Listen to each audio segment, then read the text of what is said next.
Rain was not an occasional inconvenience for many Native American communities. It was simply there, sometimes light, sometimes heavy, sometimes falling with the patience of someone who had nowhere else to be for several days. In regions like the Pacific Northwest, rain arrived quietly, stayed politely, and then refused to leave. For the people living there, staying dry was not about comfort. It was about continuing to exist without slowly dissolving into the ground. Unlike modern ideas of shelter, Native American homes were designed with the assumption that water would always be present. There was no hope of a clear forecast. Rain was not an emergency. It was background noise. Longhouses, plank houses, and bark-covered dwellings were built to shed water efficiently, using slanted roofs, overlapping materials, and carefully fitted wooden planks. Gaps were minimized not to keep out cold air, but to discourage water from lingering where it wasn't invited. The materials themselves mattered. Cedar bark, commonly used along the northwest coast, naturally resists rot and absorbs moisture without becoming structurally useless. When wet, it did not panic. It simply stayed damp and carried on. Walls and roofs could breathe, allowing smoke from indoor fires to escape while rain stayed politely outside, doing what rain does best, falling on something else. Inside these shelters, dryness was a relative concept. Floors were often covered with mats made from reeds or grasses, lifted slightly above the ground to prevent moisture from settling directly underfoot. Sleeping platforms were raised, not because it felt luxurious, but because gravity could be trusted more than the weather. If water wanted to go somewhere, it could go down, not onto people trying to sleep. Clothing followed the same philosophy. Instead of trying to stay completely dry, which would have been unrealistic, garments were designed to dry quickly. Woven plant fibers, animal hides, and layered fabrics allowed moisture to pass through rather than trapping it against the skin. Being slightly damp was normal. Being soaked and staying that way was not. Daily routines adapted quietly. Fires were maintained carefully, often in central hearths with smoke holes above. Keeping embers alive was a skill, especially when everything nearby wanted to be wet. Fire was not only for warmth or cooking, it was a slow, steady drying system. Clothes, tools, and people rotated near the heat, drying a little at a time without ceremony. Food storage also respected the rain. Fish and meat were smoked, dried, or stored in raised structures that kept them away from ground moisture. Nothing was placed directly where water naturally gathered. Over generations, people learned exactly where rain traveled, pooled, and drained, and they simply chose not to fight it head-on. What may seem impressive now was, at the time, unremarkable. Children grew up knowing where not to sit. Adults understood how long something needed near the fire before it was dry enough. No one expected perfect dryness. The goal was functional dryness, the kind that lets you sleep, walk, and continue tomorrow. Rain shaped social life too. Long periods indoors encouraged storytelling, tool-making, and quiet tasks that didn't require clear skies. The rhythm of life slowed naturally not out of laziness, but because rushing in constant rain was inefficient and unpleasant. To modern eyes, surviving endless rain without waterproof jackets or sealed houses sounds difficult. To the people living it, it was simply weather behaving as expected. The systems in place did not rely on optimism. They relied on experience, repetition, and the calm understanding that rain would return tomorrow. And so, day after day, rain fell. Roofs shed it. Fires dried it away slowly. Life continued at a reasonable pace, neither heroic nor dramatic. Just damp, practical, and quietly effective. Living with constant rain required a particular mindset, one that accepted mild discomfort as the default state of existence. Native American communities in rain-heavy regions did not measure success by dryness, but by the absence of serious problems. Mold was managed, rot was delayed. Illness was minimized. If those conditions were met, then things were considered to be going fairly well.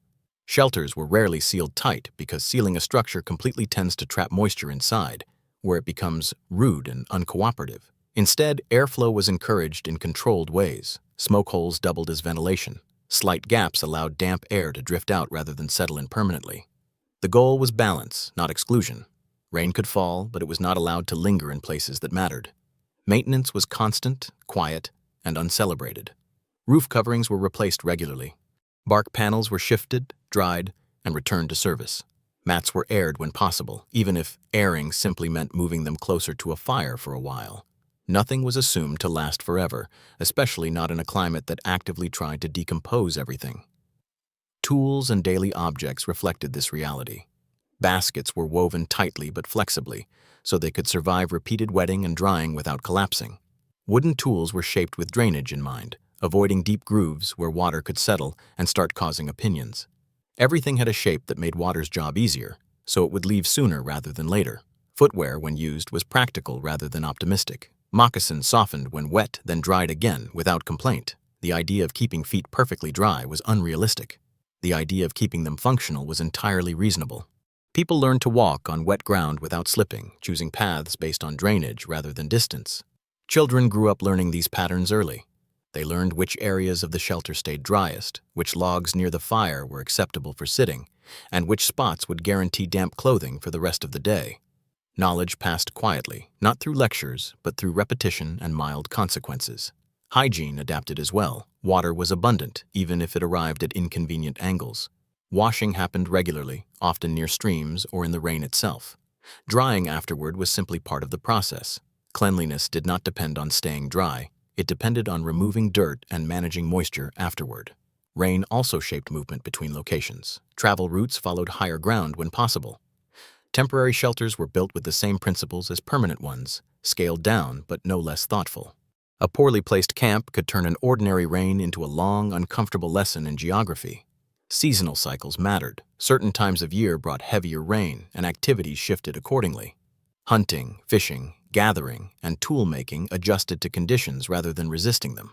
Flexibility was not a lifestyle trend. It was required. From the outside, it might appear that people were constantly battling the weather. In reality, there was very little battling involved. Rain was predictable in its persistence. The response was preparation, not resistance. Over time, the environment became less of an enemy and more of a mildly irritating roommate who never moved out. This approach reduced stress. When rain is expected, it stops being dramatic. Wet clothes are inconvenient, not alarming. Delayed travel is normal, not frustrating.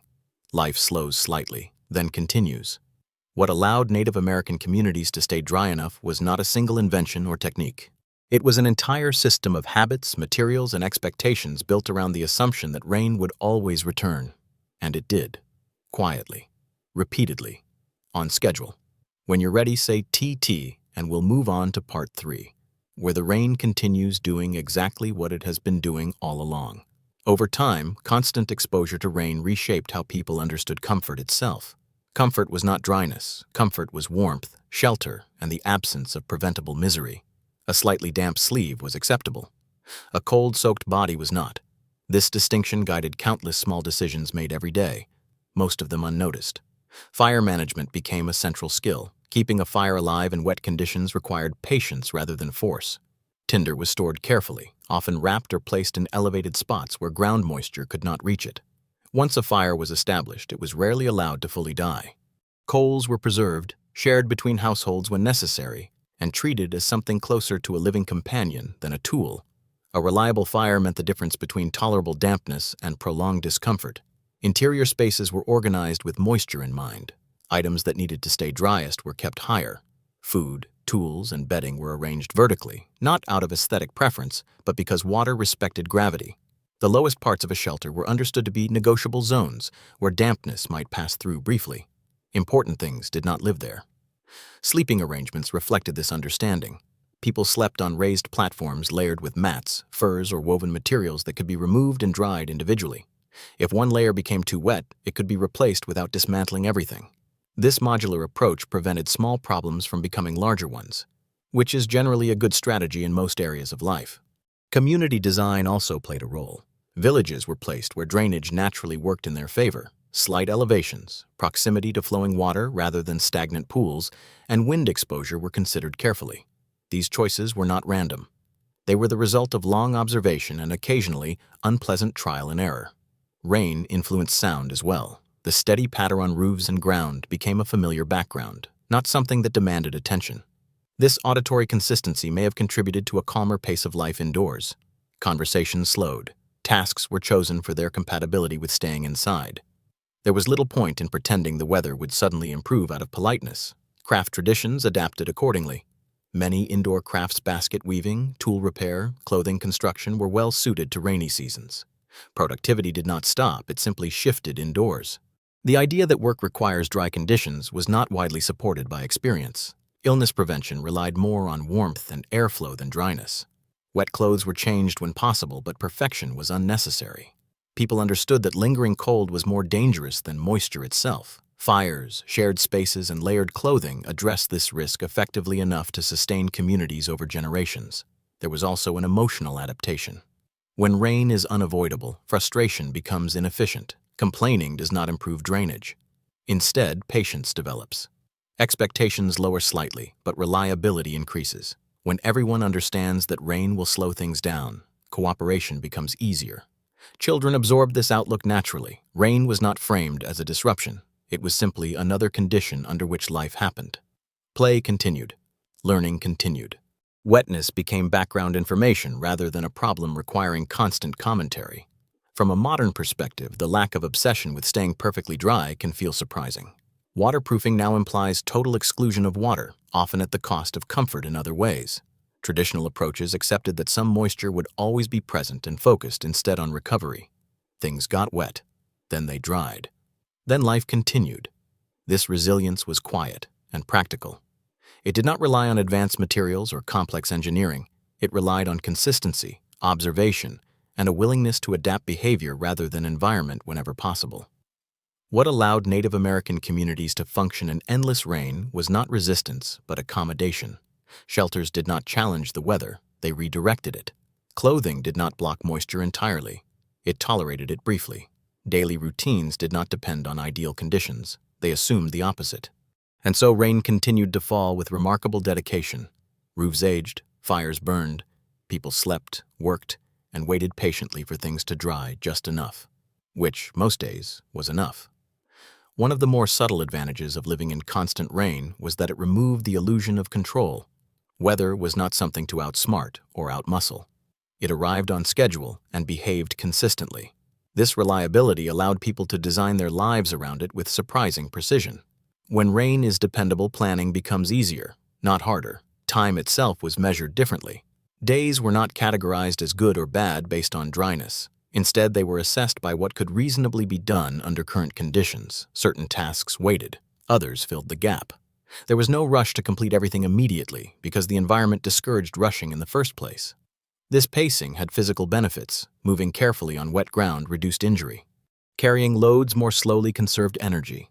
Even construction progressed in deliberate stages, allowing materials to settle, dry partially, and adjust. Nothing was forced. Forcing things in a wet climate tends to result in breakage, collapse, or regret. Rain also influenced how communities shared space. People spent more time together indoors, which naturally required social tolerance. Silence became acceptable. So did parallel activity, several people working quietly on different tasks in the same space. Conversation did not need to fill every moment. The sound of rain already had that covered. The psychological relationship with weather shifted accordingly. Instead of waiting for rain to stop, people waited for the right moment within the rain. A lighter interval, a shift in wind, a break long enough to move something or check a trap. Opportunities were brief but predictable, and attention sharpened to notice them. Knowledge of materials deepened over time. People knew exactly how wet cedar could become before it needed drying, how long a mat could stay damp before it became uncooperative, and how much smoke was necessary to discourage mildew without suffocating everyone present. These measurements were not written down. They lived in habit and memory. Tools were repaired often, not because they failed constantly, but because preventative care was easier than replacement. Wet conditions reveal weaknesses quickly. Cracks widen, bindings loosen. Addressing small problems early kept larger ones from developing, which is generally preferable. Rain shaped relationships with the land as well. Drainage patterns were memorized. Certain trees were known to stay drier beneath. Specific riverbanks flooded politely rather than aggressively. This information was shared across generations, turning the landscape into a map of practical advice.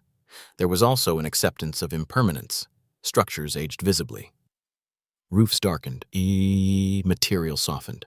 Nothing stayed pristine, and no one expected it to. Longevity came from renewal rather than preservation. Parts were replaced, systems were refreshed. Life continued without insisting on permanence. From a modern viewpoint, the lack of obsession with controlling every variable can feel unfamiliar. Today, constant rain is often framed as a problem requiring advanced solutions. Historically, it was simply another condition requiring thoughtful adaptation. The solutions were simple, repeatable, and reliable enough to last centuries. Rain even influenced storytelling. Stories told indoors during long wet periods reflected patience, observation, and continuity. They did not rush toward dramatic conclusions, they lingered much like the weather itself. Listening became a skill, so did waiting. Over time, the rain stopped being noticed individually. It became a season-long presence, then a lifetime pattern. People did not remember specific storms so much as the rhythm they created. That rhythm shaped work, rest, and expectation in quiet ways.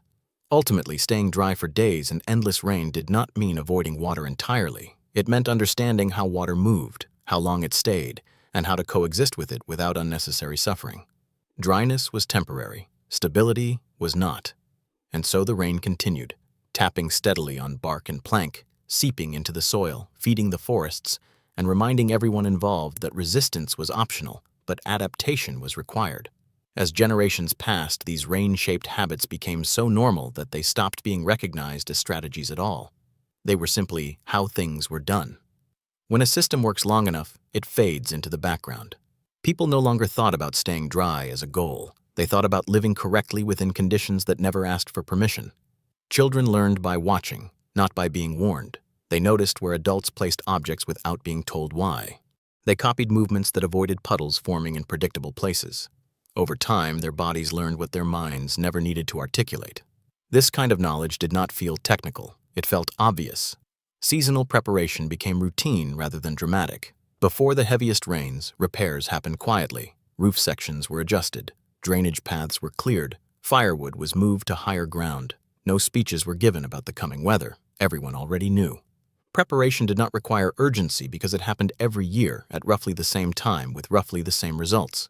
Rain also shaped trade and interaction between groups. Communities in wetter regions developed materials and techniques that others valued.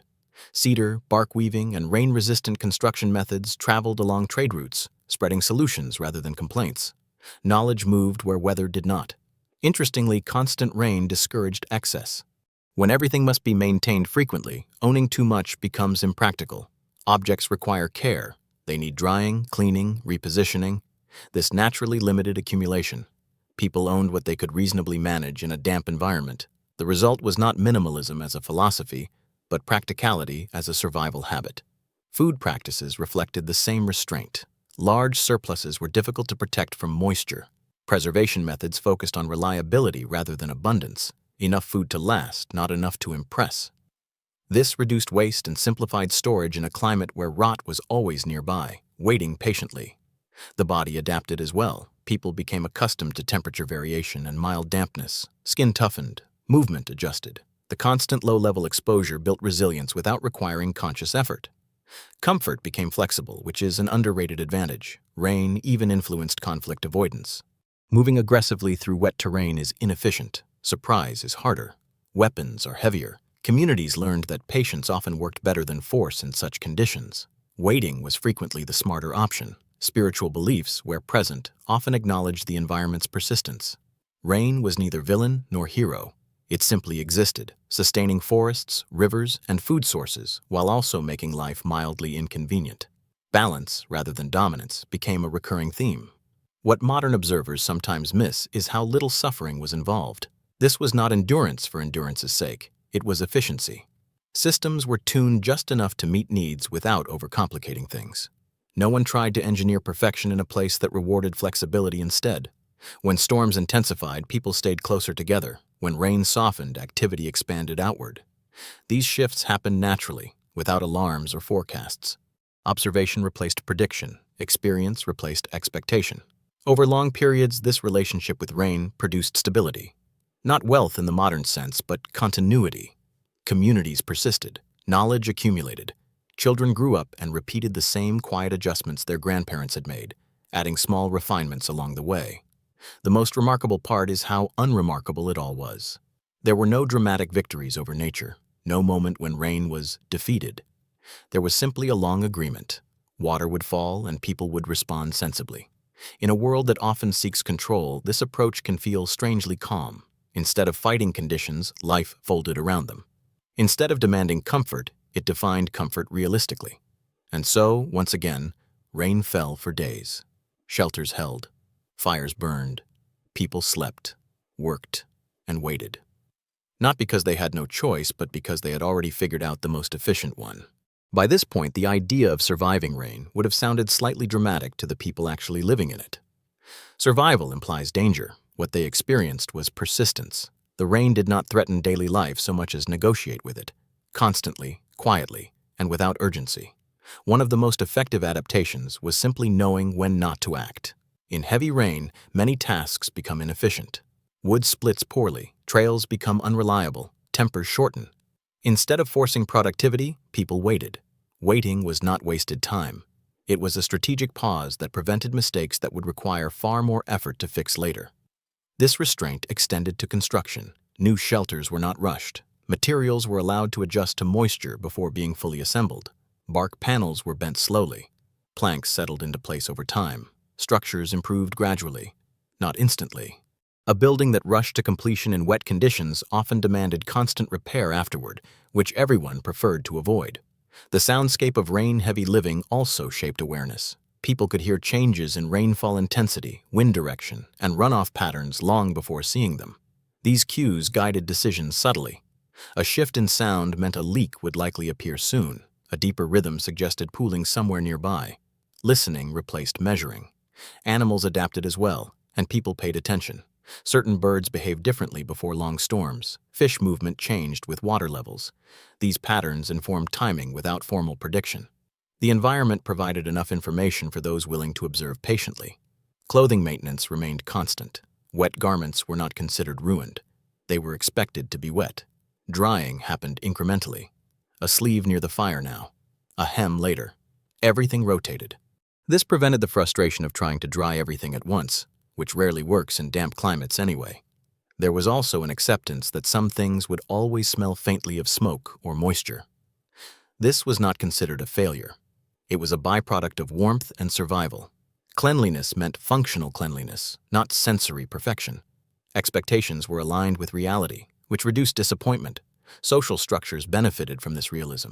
Shared spaces meant shared warmth. People clustered naturally, conserving heat and effort. Cooperation was not idealistic. It was efficient. Rain made isolation inconvenient, which encouraged togetherness without requiring philosophy. Conflict resolution also adapted.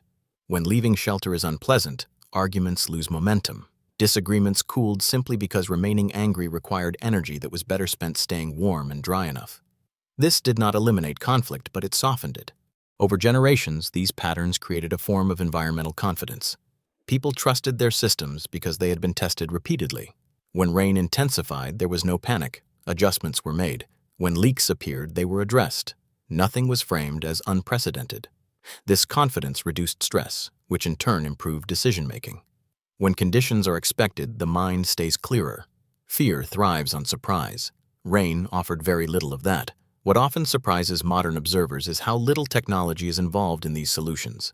No single invention solved the problem of endless rain. Instead, dozens of small habits worked together. Remove one, and the system still functioned. This redundancy made it resilient. The concept of dry enough remained central. Absolute dryness was unnecessary. Dry enough to sleep, dry enough to work, dry enough to avoid illness. This threshold was flexible and adjusted with experience. In a way, constant rain simplified life. It reduced unrealistic expectations. It encouraged preparation over reaction. It rewarded patience more than force. People did not need to outthink the weather. They needed to coexist with it sensibly. When rain lasted for days, people stayed indoors longer. Stories stretched. Tasks slowed. Fires burned steadily. When rain eased, movement resumed naturally. There was no celebration, just continuation. From the outside, it may look like endurance. From the inside, it felt like routine. The rain was never an opponent to defeat. It was a condition to acknowledge. And so, once again, the rain fell.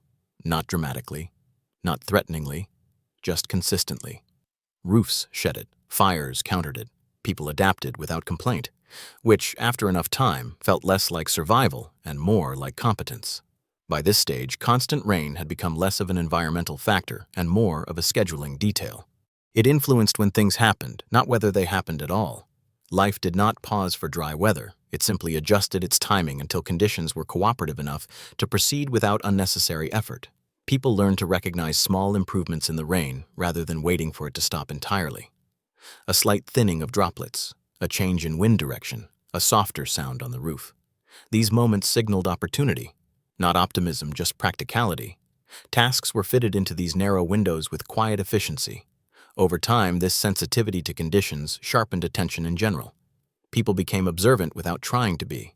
They noticed changes in light, smell, sound, and temperature because those details mattered. Awareness was not philosophical, it was useful. Shelters aged gracefully under this care. They were never expected to remain perfect. Small leaks appeared and disappeared with repairs. Smoke-darkened ceilings told a story of warmth maintained through difficult seasons. Wear was evidence of use, not neglect. Rain also shaped generosity.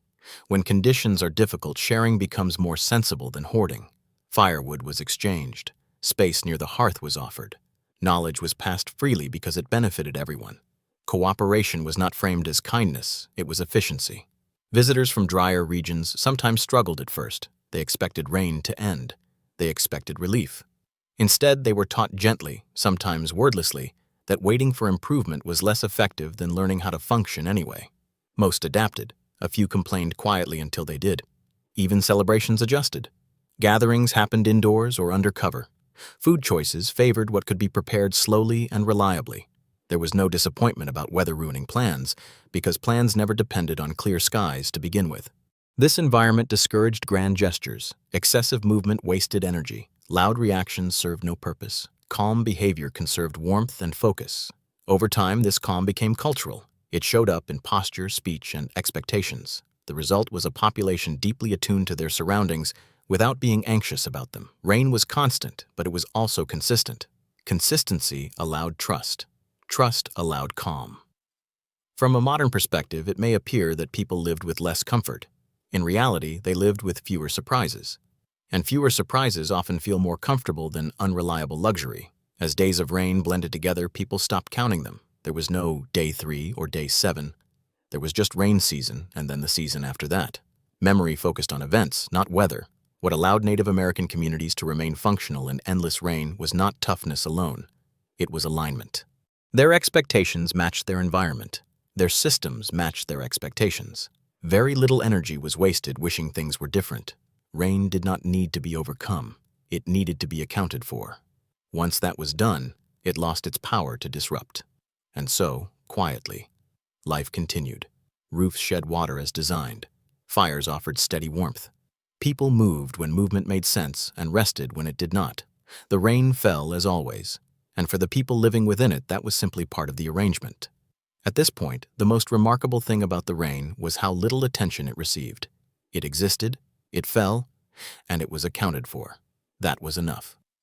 When something becomes this predictable, it stops demanding emotional energy. People conserve that energy for things that actually required decisions. Daily movement adjusted subtly. Paths were chosen not for beauty or speed, but for reliability. Muddy areas were avoided without discussion. Stones that stayed stable underfoot were remembered.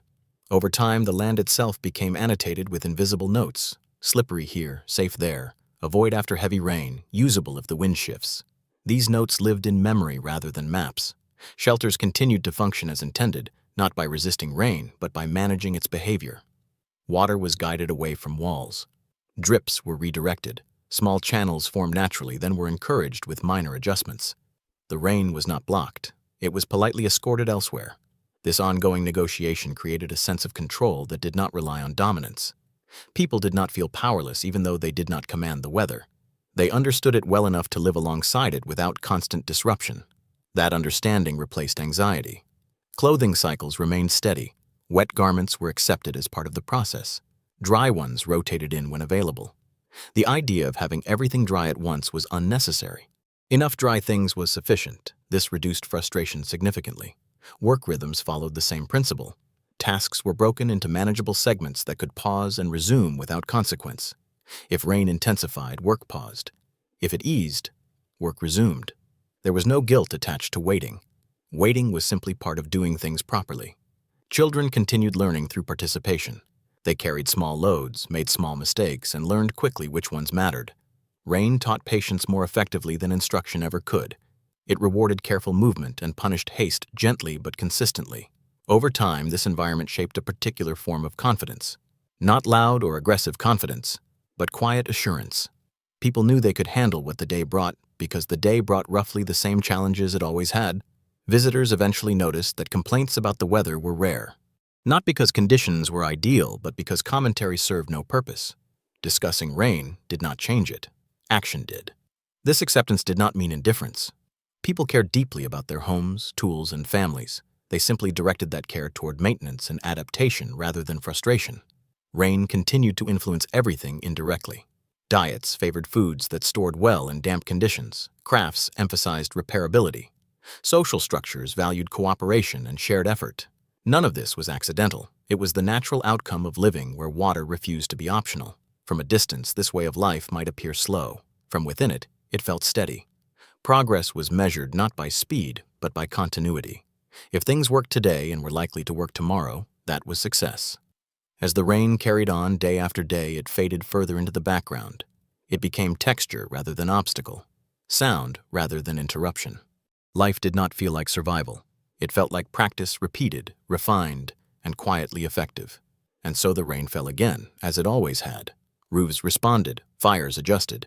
People moved through their routines with minimal commentary. By now, the systems built around constant rain had become almost invisible to the people using them. When something works without demanding attention, it fades into normality. Roofs shedding water was not impressive. Fires drying clothes was not noteworthy. These things happened the way breathing happens, automatically, without applause. Decision-making stayed practical. If something could be done later with less effort, it was postponed. If it needed doing now, it was done calmly, without expectation of ideal conditions. This removed a great deal of unnecessary stress. Life did not hinge on perfect timing. It hinged on reasonable judgment. Rain also influenced how people aged. Elders carried knowledge that was still relevant, because conditions had not changed dramatically from one generation to the next.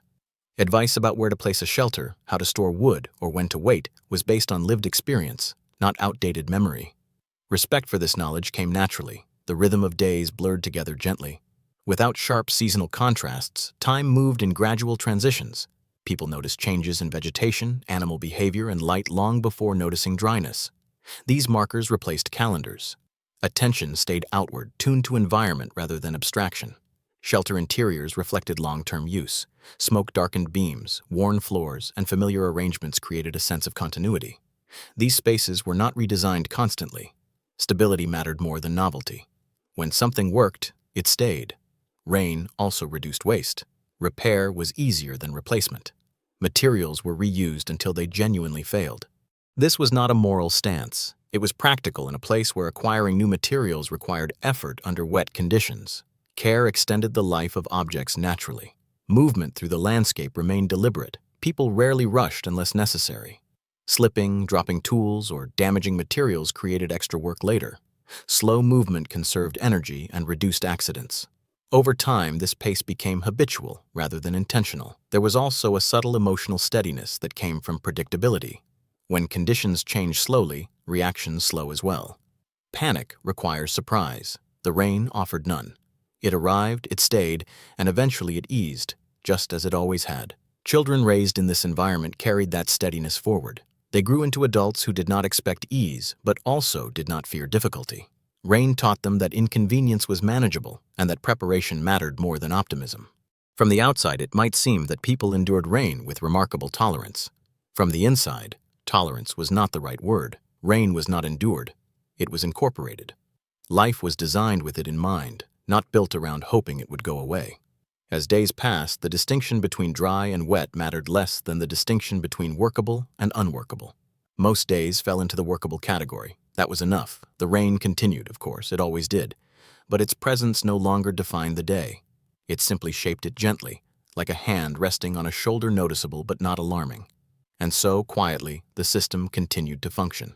Shelter, fire, movement, and patience all played their roles. Nothing dramatic happened. Nothing needed to. By this stage, adaptation had become second nature. The movements, routines, and habits shaped by constant rain were no longer conscious decisions. People moved through life as if the rain were merely furniture. Always present, occasionally noticed, but not demanding focus. Tasks were organized around it without effort, almost as if planning itself were conditioned by its presence. Even the smallest routines carried a quiet logic. Mats were rotated near fires. Tools were stored elevated. Clothing was layered and swapped efficiently. These were not heroic acts. They were mundane adjustments repeated daily until they became instinctual. The repetition itself reduced error, and stability became a hallmark of life. Rain shaped perception of time. There were fewer abrupt markers. Days flowed into one another with subtle variation. A lighter drizzle in the morning signaled certain tasks. A heavier evening rain delayed others. There was no frustration. Expectation aligned naturally with reality. Planning did not require hope. It required observation. Community life followed suit. People moved and worked in unspoken coordination, intuitively avoiding overlaps that would hinder efficiency in wet conditions. Fires, food storage, and shelter maintenance were shared responsibilities. Cooperation was not celebrated. It was simply more effective than attempting the impossible alone. Children absorbed this environment effortlessly. Learning was a quiet observation. They understood where to step, how to handle damp materials, and when to wait. Mistakes were mild and instructive rather than catastrophic. By the time they reached adulthood, navigating the rhythm of endless rain required little conscious thought. Shelters reflected centuries of refinement. Slightly worn beams and smoke-darkened ceilings were evidence of durability. Bark panels and wooden planks adjusted gradually to environmental stresses.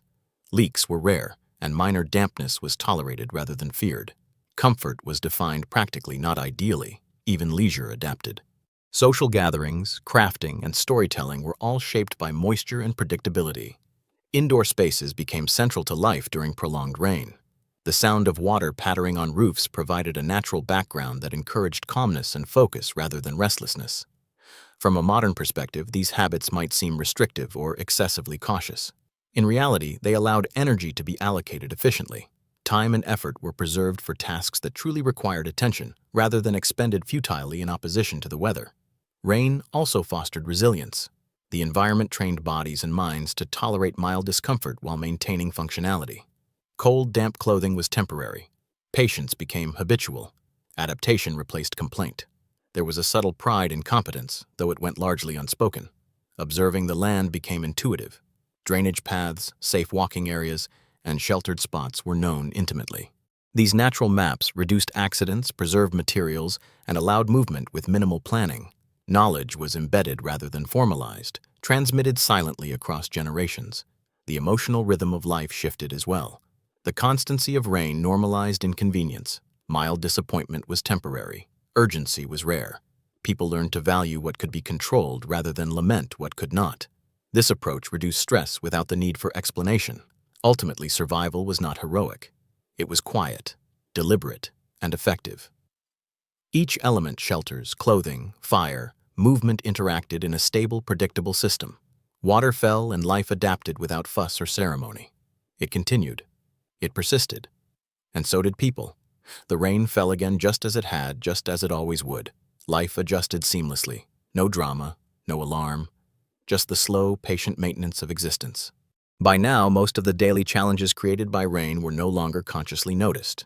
They had been incorporated into the rhythm of life. Shelters functioned reliably. Raised platforms and mats kept people from lying in puddles. Fires were tended carefully, providing warmth and drying clothing. All of this had become habitual, a routine so embedded that no one thought to question it. Movement was deliberate. People chose paths that minimized slipping, avoided puddles where possible, and accounted for slightly soggy ground. Footwear, typically moccasins or other practical coverings, softened with moisture but remained functional. Nothing was expected to stay pristine. Functionality, not perfection, defined success. Social life adjusted to this environment naturally. People spent more time indoors during heavier rains, focusing on tasks suited to limited mobility. Storytelling, weaving, tool-making, and repairs filled these intervals. Silence was common, but it was neither oppressive nor lonely. The steady rhythm of rain provided a subtle soundtrack to these activities. Children continued learning through observation and imitation. They watched adults navigate wet conditions and internalize patterns without explicit instruction. They learned where to place objects to avoid dampness, how to move without slipping, and when to wait for a break in the rain before traveling. Mistakes were minor and instructive, reinforcing habits without danger. Material culture reflected adaptation. Tools, containers, and clothing were designed with wet conditions in mind. Baskets were tight but flexible, allowing them to withstand moisture. Wooden implements were shaped to shed water. Clothing layers absorbed and dried efficiently. Nothing was meant to be impervious to rain. Everything was meant to cope with it effectively. Food storage and preparation were similarly practical. Dried and smoked foods kept longer in damp conditions. Raised storage platforms and covered areas protected provisions. There was no expectation of absolute dryness. Adequate dryness was enough to ensure survival and comfort. Rain shaped perception and awareness. People attuned to subtle shifts in intensity, sound, and wind. These signals guided decisions: when to move, when to repair, when to rest. Anticipation replaced reaction. Over time, these habits produced a population skilled at reading the environment and adjusting accordingly, without panic or wasted effort. Psychologically, constant rain fostered patience and a calm acceptance of mild discomfort. The predictability of conditions reduced anxiety. Uncertainty was minimized because life had already been designed around expectation rather than hope. Complaints were rare. Adaptation was automatic. Even leisure reflected these conditions. Social gatherings, crafts, and indoor work accommodated the rain rather than attempting to oppose it. Activities were chosen based on feasibility rather than desire. The rhythm of rain became a subtle guide for daily life, influencing timing without imposing strict limits. Ultimately, life in constant rain was not dramatic, heroic, or exceptional. It was quiet, functional, and resilient. The environment dictated patterns, and people adjusted efficiently. Each generation refined habits learned from the last, maintaining continuity and competence without unnecessary stress. And so, the rain continued, as it always had, as it always would. Life adapted seamlessly with minimal fuss and no real urgency. Roofs drained, fires burned steadily, people moved, worked, and rested. Function prevailed over complaint, and the rain persisted, consistently, predictably, quietly shaping the lives it touched. At this point, nearly every aspect of daily life had been molded by its persistence. Habits, routines, and expectations all assumed moisture as a constant companion. Shelters, clothing, tools, and movement had been calibrated over generations to accommodate it. Nothing was forced. Everything had adapted quietly and efficiently. Daily travel was carefully considered. People avoided slippery areas, chose routes with natural drainage, and timed departures to coincide with brief lulls. Speed was rarely necessary. Careful movement prevented accidents and conserved energy. Wet conditions were accepted, not lamented. Social structures benefited from these conditions. Shared spaces, such as central hearths and indoor work areas, encouraged cooperation without requiring ceremony. People coordinated without discussion, anticipating each other's needs because everyone understood the constraints imposed by the environment. Assistance was natural, not performative. Children absorbed these norms effortlessly. They learned by observation and repetition, noting where to place belongings, how to maintain balance, and when to delay tasks. The environment itself became a teacher, instructing in patience, caution, and attention to subtle detail. Mistakes were minor and quickly corrected through habit rather than lecture. Maintenance was continuous but unobtrusive. Roofs were repaired incrementally, planks replaced when needed, mats aired when convenient. Fires were tended consistently to dry clothing and warm interiors. Each act of maintenance was small, predictable, and repeated enough to remain almost invisible. Food and material storage followed similar logic. Raised platforms, covered containers, and careful positioning ensured that moisture did not spoil essentials.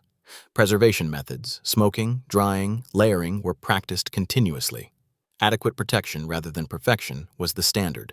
Even leisure and work adapted. Activities that could be done indoors thrived.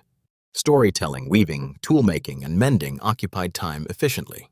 The ambient sound of rain provided a subtle rhythm to daily life, soothing attention rather than distracting it.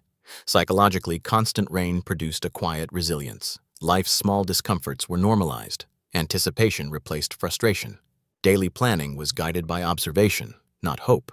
The environment was predictable, and predictability reduced anxiety. Communities did not experience dramatic emergencies from rain. Instead, they functioned with calm, dull competence. Problems were manageable because habits and systems had evolved around the assumption that rain was always present. Adaptation rather than resistance ensured continuity. By now, dry had become a relative concept. Functional dryness was sufficient for sleep, work, and safety. Absolute dryness was unnecessary and rarely pursued. Life was organized around what was feasible, not what was ideal. In effect, the rain had become part of the fabric of existence. It shaped routines, guided movement, and influenced social behavior. Yet it was never oppressive, just persistent.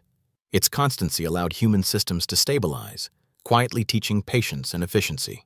And so, the rain fell again, day after day, as it had for generations. Life adjusted seamlessly. Fires burned. People moved and rested. Roofs drained water as designed. Activities continued with subtle awareness and steady rhythm. The rain remained indifferent, and people carried on, quietly competent and entirely unhurried. By now, the presence of rain was woven into every expectation. Actions, routines, and movements were quietly dictated by its consistency. Shelter maintenance, fire tending, and clothing rotation had become instinctive. People acted without thinking, guided by patterns honed over generations. Nothing was dramatic. Everything was functional. Travel remained deliberate. Paths were chosen for stability rather than speed. Slippery ground was avoided naturally. Waterlogged areas were skirted without discussion. Movement was slow, careful, efficient. Wet conditions were expected, not lamented, and planning accounted for them without fuss. Community behavior followed the same logic. Indoor spaces became centers of work and social interaction. Cooperation was intuitive rather than organized. Shared tasks like drying clothing or tending fires were accomplished seamlessly because everyone understood the environmental constraints. No speeches were necessary. Children continued to learn from observation. They internalized subtle cues: where to place mats, how to move without slipping, which objects required extra attention to stay functional. Small mistakes were instructive, quickly corrected through habit. Lessons were absorbed silently and efficiently. Material culture reinforced resilience. Tools, clothing, and containers were designed to cope with moisture. Baskets bent without breaking. Wooden implements shed water naturally. Clothing layers dried incrementally. Nothing was impervious. Everything adapted. Food storage reflected the same pragmatism. Raised platforms, covered containers, and strategic placement protected provisions. Preservation techniques, including smoking and drying, were employed continuously. Absolute dryness was unnecessary. Functional sufficiency was enough. Work and leisure merged naturally with environmental rhythms. Storytelling, weaving, and mending occupied time indoors. The sound of rain became a steady backdrop, not a distraction. Tasks followed the subtle cadence of falling water, and life moved in measured, quiet increments. Psychologically, constant rain fostered patience and calm. Mild discomfort was normal, expectations realistic. The environment provided predictability, which reduced anxiety. Daily planning was governed by observation, not hope. Even minor emergencies were rarely dramatic. Minor leaks, wet mats, or damp clothing were dealt with incrementally. Systems were resilient because small problems were managed continuously rather than allowed to accumulate. Adaptation, not resistance, preserved continuity. By now, the concept of dry enough dominated daily life. Functional dryness sufficed for sleep, work, and safety. Absolute dryness was neither expected nor required. Life was organized around feasibility, not ideal conditions. The environment shaped behavior, movement, and social interaction, yet without imposing. Rain dictated rhythm quietly. People adjusted, performed daily tasks, and rested when needed. They neither struggled against it nor celebrated its passing. And so, once more, the rain continued. Roofs shed water, fires burned, and people moved through routines with quiet efficiency. Life carried on, unhurried, predictable, and entirely compatible with the steady, impartial presence of endless rain. By now, the pattern of life had fully internalized the rain's presence. Shelters, fires, clothing, and tools all functioned with quiet efficiency, as if the weather were simply another element of the household. Nothing required drama. Maintenance, rotation, and care had become instinctive behaviors, performed without thought or ceremony. Travel and movement were deliberate and unhurried. People naturally avoided slippery ground and waterlogged areas. Routes were chosen for reliability rather than speed. Wet conditions were expected, and deviations were minor inconveniences, not emergencies. Patience was a practical necessity, not a virtue. Community routines reflected the same quiet logic. Central hearths and indoor workspaces served as hubs for cooperation. Tasks like drying clothing, tending fires, or repairing shelters were executed seamlessly without coordination meetings or instructions. Shared understanding replaced planning. Children absorbed this environment effortlessly. Observation and repetition taught them where to place belongings, how to move safely, and when to delay tasks. Mistakes were minor and corrected naturally through habit. Skills were ingrained silently over time, without explicit instruction.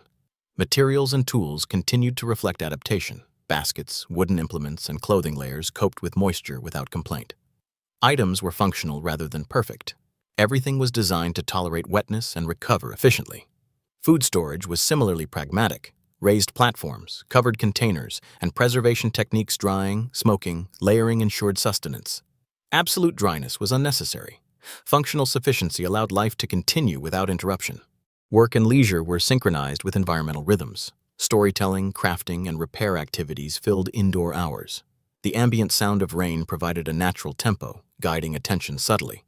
Productivity did not stop, it shifted indoors and followed the quiet cadence of weather. Psychologically, constant rain encouraged calm and measured behavior. Mild discomfort was routine. Planning relied on observation, not hope. Predictability reduced anxiety. Daily life unfolded smoothly because expectations aligned with reality. Even small emergencies were managed efficiently. Minor leaks, damp mats, or wet clothing were addressed incrementally. Systems were resilient due to continuous quiet adaptation. Resistance was unnecessary. Generations reinforced these patterns. Knowledge of terrain, shelter placement, drainage, and seasonal variation was passed down silently. Life was stable, continuous, and reliable without dramatic intervention. By now, dry enough defined comfort. Sleep, work, and safety depended on functionality rather than ideal conditions. Habits, routines, and social coordination ensured that life continued seamlessly. And so, the rain fell again. Roofs shed water. Fires burned. People moved, rested, and worked. Life continued quietly, predictably, and entirely adapted to the steady, indifferent rhythm of endless rainfall. By now, life under constant rainfall had become second nature. People no longer thought about the rain itself. Shelters functioned reliably. Fires provided warmth and drying. Clothing rotated predictably. All daily routines assumed moisture as a background condition, quietly integrated into the rhythm of life. Nothing demanded drama. Travel and movement remained deliberate. Paths were chosen for stability. Wet patches were skirted naturally. Speed was rarely required. Wet conditions were expected, and delays were accepted calmly. Patience had become habitual. Community life reflected the same quiet logic. Shared spaces, central hearths, and indoor work areas fostered cooperation without coordination. Tasks like drying clothing, repairing tools, and tending fires were executed seamlessly. Everyone understood their roles and timing intuitively. Children learned silently through observation and repetition. They noted where mats should go, how to move safely, and when to wait for a break in rainfall. Small mistakes were quickly corrected through habit rather than instruction. Experience replaced explicit teaching. Material culture remained practical. Baskets, wooden implements, and clothing layers were designed to withstand moisture and recover efficiently. Functionality was prioritized over perfection. Items endured because they were built for persistence, not aesthetic ideals. Food storage and preparation reflected the same adaptation. Raised platforms, covered containers, and preservation techniques such as drying and smoking ensured reliability. Absolute dryness was unnecessary. Sufficient protection was enough to support daily life. Work and leisure merged with environmental rhythms. Storytelling, crafting, and repairs occupied indoor hours. The soft, steady sound of rain provided a subtle tempo, guiding attention without distraction. Productivity continued, just in forms compatible with the wet conditions. Psychologically, life under constant rain fostered calm and patience. Minor discomfort was normalized. Predictability reduced anxiety. Planning relied on observation, not hope.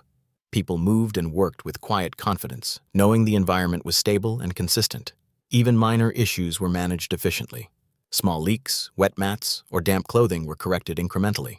Systems were resilient because adaptation was continuous and unhurried. Resistance was unnecessary. Functionality prevailed. Generational knowledge reinforced stability. Terrain familiarity, shelter placement, and seasonal variation guided behavior without discussion. Life was continuous and reliable, maintained through routine rather than intervention. Dry enough had become the standard of comfort.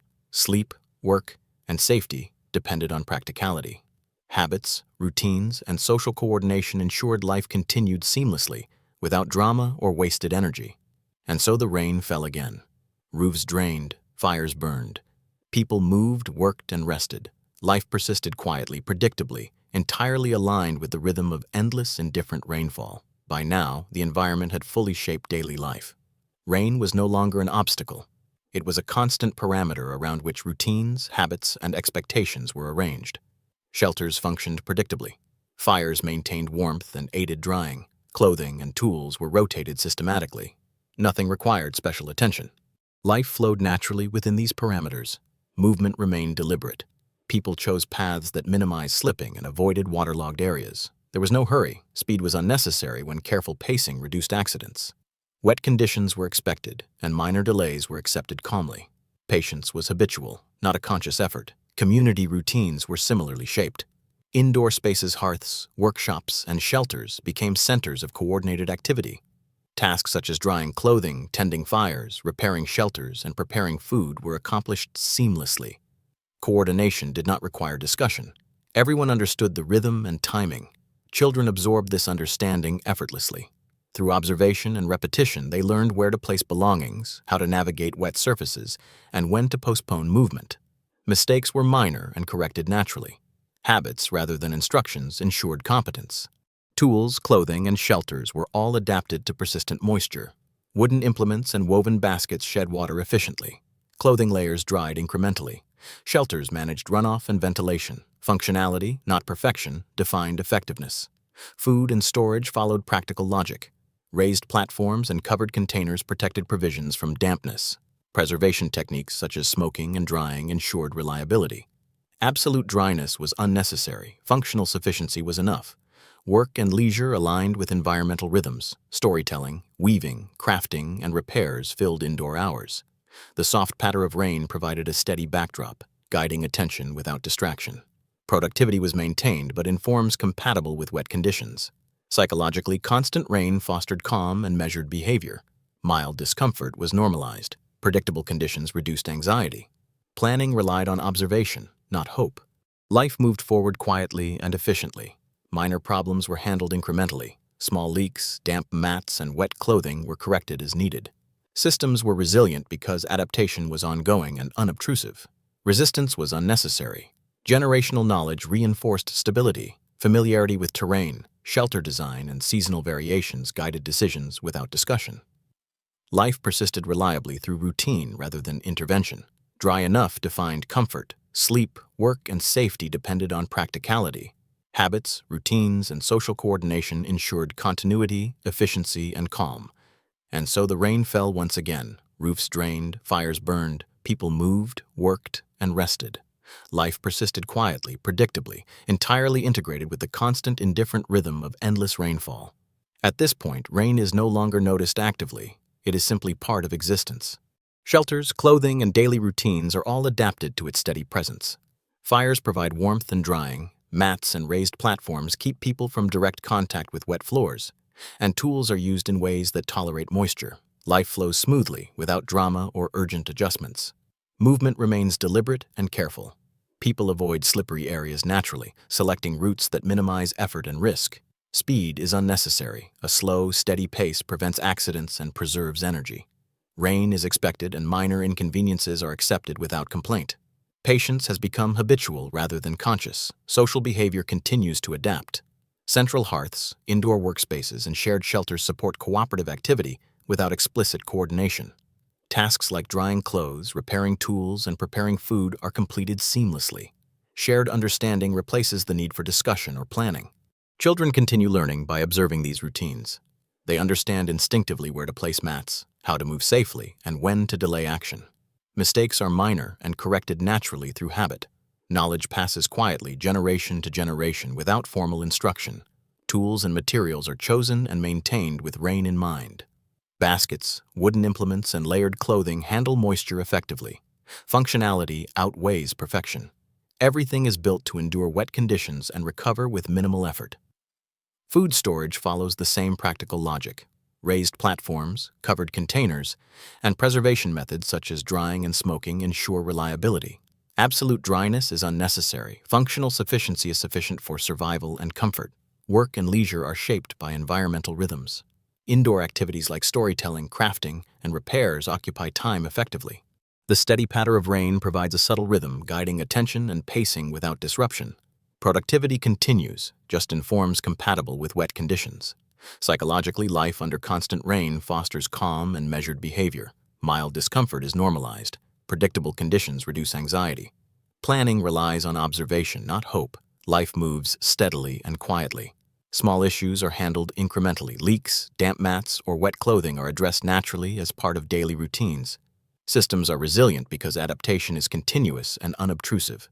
Resistance is unnecessary. Functional solutions prevail. Generational knowledge ensures stability. Terrain, Shelter placement and seasonal patterns are understood without verbal instruction. Life continues reliably, maintained through routine rather than intervention. Dry enough defines comfort. Sleep, work, and safety rely on practicality. Habits, routines, and social coordination allow life to persist with quiet efficiency. And so, the rain falls again.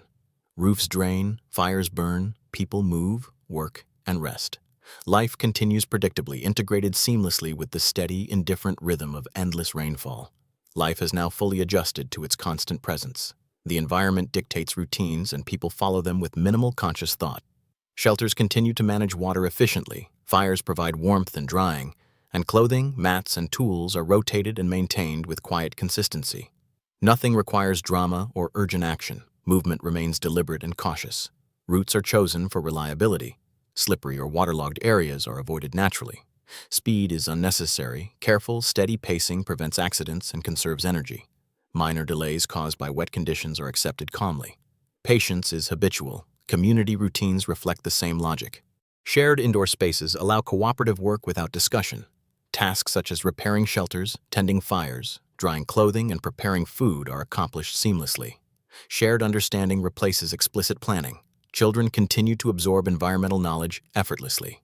They observe where mats are placed, how to navigate wet ground, and when to wait for lighter rain. Mistakes are minor and corrected naturally through habit. Generational knowledge is transmitted silently. Tools and materials remain practical. Wooden implements, woven baskets, and layered clothing tolerate moisture effectively. Functionality is prioritized over perfection. Items endure because they are designed to coexist with wet conditions rather than resist them. Food storage is similarly adapted. Raised platforms, covered containers, and preservation methods smoking, drying, layering ensure sustenance. Absolute dryness is unnecessary. Functional sufficiency is enough. Work and leisure are synchronized with environmental rhythms. Indoor activities, including storytelling, crafting, and repairs, occupy time efficiently. The ambient sound of rain provides a steady backdrop, guiding attention subtly. Productivity continues in forms compatible with wet conditions. Psychologically, predictable rain fosters calm and measured behavior. Mild discomfort is routine. Planning relies on observation rather than hope.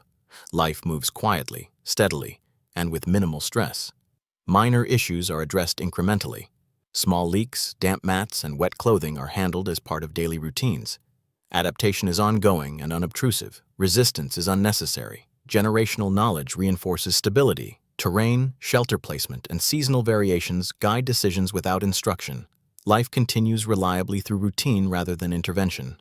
Dry enough remains the standard of comfort. Sleep, work, and safety depend on practicality.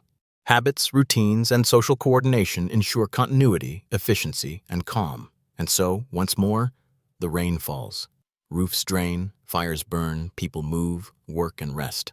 Life persists quietly, predictably, fully integrated with the indifferent rhythm of endless rainfall. By this point, every aspect of life is quietly aligned with its presence. Shelters shed water efficiently, fires provide steady warmth and drying, and clothing, mats, and tools are maintained with minimal thought. Routines are practiced automatically. Life moves smoothly, unhurried, and without drama. Movement continues deliberately. People avoid slippery ground instinctively, selecting paths that minimize risk. Speed is unnecessary. Careful pacing reduces accidents and preserves energy. Wet conditions are expected, minor delays are accepted calmly, and patience is habitual rather than conscious. Community life follows the same rhythm. Shared indoor spaces enable cooperation without formal coordination. Tasks like drying clothing, tending fires, repairing tools, and preparing food are performed seamlessly. Shared understanding replaces explicit instructions or meetings. Children absorb environmental knowledge naturally. They observe where mats go, how to navigate wet terrain, and when to wait for lighter rain. Mistakes are minor and corrected through habit. Generational knowledge is passed quietly without explicit teaching. Tools and materials remain practical. Wooden implements, woven baskets, and layered clothing tolerate moisture efficiently. Functionality is prioritized over perfection. Items are resilient because they are designed to coexist with wet conditions rather than resist them. Food storage and preparation follow similar logic. Raised platforms, covered containers, and preservation techniques such as smoking and drying provide reliability. Absolute dryness is unnecessary. Functional sufficiency sustains life without interruption. Work and leisure align with environmental rhythms. Indoor activities, storytelling, crafting, mending, Fill time effectively. The ambient sound of rain provides a subtle rhythm that guides attention and focus. Productivity continues, quietly adapted to wet conditions. Psychologically, constant rain fosters calm and measured behavior. Mild discomfort is routine. Predictability reduces stress, and planning relies on observation rather than hope. Life proceeds steadily, quietly competent. Minor issues are handled incrementally. Leaks, damp mats, and wet clothing are corrected naturally. Adaptation is continuous, unobtrusive, and efficient. Resistance is unnecessary. By now, dry enough defines comfort. Sleep, work, and safety depend on practicality. Habits, routines, and social coordination ensure continuity and efficiency. And so, as always, the rain falls, roofs drain, fires burn, people move, work, and rest. Life continues predictably, fully integrated with the steady, indifferent rhythm of endless rainfall. By now, its presence is fully incorporated into every aspect of life. Shelters manage water silently, fires provide consistent warmth and drying, clothing and mats are rotated with routine precision, and tools are used in ways that tolerate moisture. Life unfolds with quiet efficiency. Nothing requires urgency or drama. Movement remains deliberate. People choose paths for stability and safety. Wet ground is avoided naturally. Speed is unnecessary. Slow, careful pacing prevents accidents and preserves energy. Minor delays caused by rainfall are accepted calmly. Patience is habitual, integrated into daily life. Community routines continue seamlessly. Shared indoor spaces, hearths, workshops, shelters enable cooperative work without planning. Tasks such as repairing structures, tending fires, drying clothing, and preparing food are performed efficiently. Coordination is implicit. Children continue learning through observation. They internalize where mats are placed, how to navigate slippery surfaces, and when to postpone action. Mistakes are minor and corrected naturally. Knowledge passes silently across generations, forming habits rather than rules. Tools and materials are practical and resilient. Wooden implements, baskets, and layered clothing tolerate moisture effectively. Functionality outweighs perfection. Objects are built to coexist with constant rain rather than resist it. Food storage reflects the same practical adaptation. Raised platforms, covered containers, and preservation methods, smoking, drying, layering ensure reliability. Absolute dryness is unnecessary. Functional sufficiency is enough to support survival and comfort. Work and leisure align with environmental rhythms. Indoor activities, storytelling, weaving, crafting, repairs, fill time efficiently. The soft, steady sound of rain provides a natural rhythm, guiding attention without disruption. Productivity continues, quietly adapted to the environment. Psychologically, constant rain encourages calm and measured behavior. Mild discomfort is normal. Predictable conditions reduce stress. Planning relies on observation rather than hope. Life proceeds quietly, steadily, and efficiently. Minor issues are managed incrementally. Leaks, damp mats, and wet clothing are corrected as part of daily routines. Adaptation is continuous and unobtrusive. Resistance is unnecessary. Dry enough remains the standard of comfort. Sleep, work, and safety are defined by practicality. Habits, routines, and social coordination ensure continuity. And so the rain falls again. Roofs drain, fires burn, people move, work, and rest. Life continues predictably, calmly, entirely integrated with the constant, indifferent rhythm of endless rainfall. It is neither heroic nor dramatic. It is simply life, persistent, steady, and quietly competent. The story ends as it began under the soft, unchanging cadence of rain.